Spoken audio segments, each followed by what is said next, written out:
ഏതൊരാഗ്രഹം ഈ ഒരു കാര്യം ചെയ്താൽ നടക്കുക തന്നെ ചെയ്യുമെന്ന് മഹത്തുക്കളായ പണ്ഡിതന്മാർ പഠിപ്പിക്കുകയാണ്. ഏതാണ് ആ കാര്യം?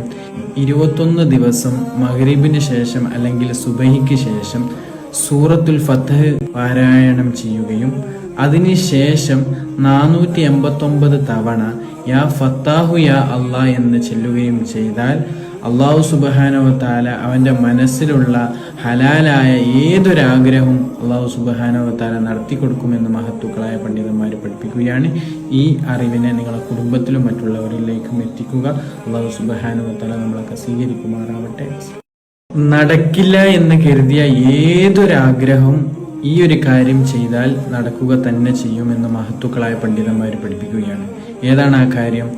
21 ദിവസം മഗ്രിബിന് ശേഷം അല്ലെങ്കിൽ സുബഹിക്ക് ശേഷം സൂറത്തുൽ ഫത്ഹ് പാരായണം ചെയ്യുകയും അതിനുശേഷം 489 തവണ യാ ഫത്താഹു യാ അള്ളാ എന്ന് ചെല്ലുകയും ചെയ്താൽ അള്ളാഹു സുബ്ഹാനഹു വ തആല അവൻ്റെ മനസ്സിലുള്ള ഹലാലായ ഏതൊരാഗ്രഹവും അള്ളാഹു സുബ്ഹാനഹു വ തആല നടത്തി കൊടുക്കുമെന്ന് മഹത്തുക്കളായ പണ്ഡിതന്മാർ പഠിപ്പിക്കുകയാണ്. ഈ അറിവിനെ നിങ്ങളുടെ കുടുംബത്തിലും മറ്റുള്ളവരിലേക്കും എത്തിക്കുക.